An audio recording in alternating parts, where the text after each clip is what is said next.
Okay, well, the level of my no luck knows no end. So, and it's raining. It just started raining. So I checked the oil. I've only used this. How many hours have I put on it? 5 or 6, I think. I don't know, not too many. So I went and I checked the oil. I said, he just changed it. You can see everything was just changed. Everything was changed. So I said, well, let me check the oil anyway, like a good little soldier. Well, I don't know if you can see that on the stick, okay? Well, right, I can't do this too well with one hand, but I don't know if you can see it, but the full, where is it? The full level is down there, and there is a good 3 inches above. There we go. That's draining down now. You can get an idea of it if it'll zoom in enough to see it. But it's a good 3 inches above full. So I called Steven from Neil Equipment, and he said, well, keep an eye on it. I think when I changed it, I had it full to the line, but it could be a bad injector, sign of a bad injector. So I'm going to drain some oil out and then run it and see what happens. But I also got a code yesterday, but I was on a slope. I was on the slope over here, and I got a 03 code for abnormal engine something or other. So he showed me how to go into the monitor side of the machine, and I'm going to do that. But first, I don't want to run it with that much oil in there. So I'm gonna, doesn't smell like diesel, doesn't smell like antifreeze. So I don't know. I'm hoping that maybe it was just over full. But I saw Dirt Boss. I looked at a video he did, and he had a remote with a tube. He did not have to pop the bottom drain out. Well, unfortunately, I do, and there's not a lot of room. Next time I do this, I'm going to dig a hole, like what I did with the excavator. I'm going to dig a hole, drive over it, and I can stand up in the hole. But anyway, that's what I'm going to do now. So I don't think I'm going to be able to film that, but I'm going to crawl underneath and drain some oil out and try to get it to level and see what happens. But in turn, I did not have to take this out. See, they do have a drain for the radiator, which is nice. But this one does not have a drain for the oil, except the normal plug that's on the bottom. There's not a lot of room, and there's not a lot of room for when the oil comes out for it to go. So here I go. Wish me luck. Well, we're getting closer. It's only been about 25 minutes. I don't have it cracked too far open because I don't want it all to dump out. Because if there is something wrong with it, I don't want to have to put new oil in it right now. But I've checked it, and I smell no diesel, and it's not creamy. So I'm thinking, I have a feeling he put in too much, because one of the specs says it takes 4 gallons, and when I looked in the manual just before, it said it takes 3 gallons. So I think he might have put a gallon too much, but we shall find out. I have my fingers crossed, because just yesterday I have 3.9 hours on the Manitou, and I went to start it and the key snapped off in the ignition, and they brought me a new one.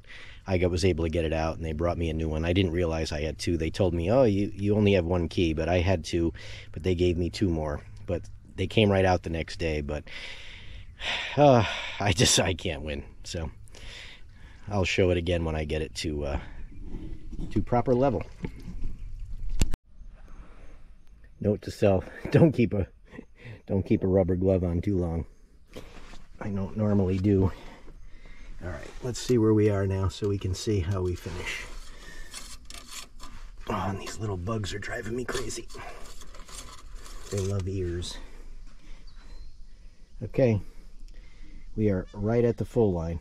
Now again, can't tell exactly. I'm not perfectly level. I'm pretty level, but probably not perfectly level. So it's got to be in that range, but obviously if I see it going inches above. If it's low, that's fine, but if it goes inches above, then we know. But I smell no diesel in it, and it's definitely not creamy, so hopefully it's not an injector and head gasket or any of that.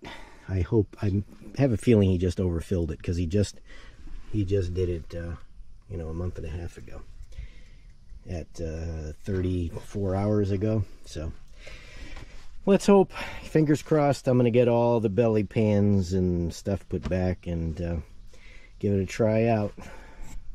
All right, so we're at 4603.9, so we'll say 4604 when I know that it's level or below, I would say. And I want to get into the code, and there's a video online. If you want to get in, you hold the 4 and you hit 1, 2, 3. And I think I didn't do it right, because I can't do it with, let me do that again. You hold the 4 down, you hit 1, 2, 3. And there we go. And then you go to monitoring. I think abnormality record would be where we'd want to go.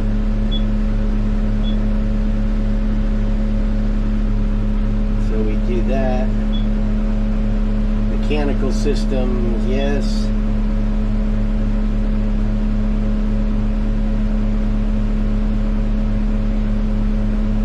And it says air cleaner clogging, engine water overheat. That makes me nervous.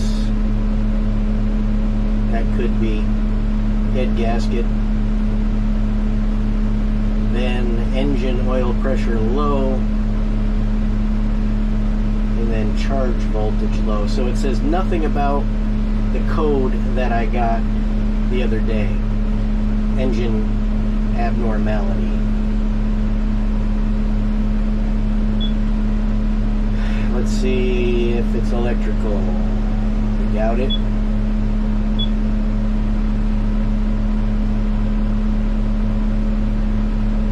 Alright. Crankcase pressure high.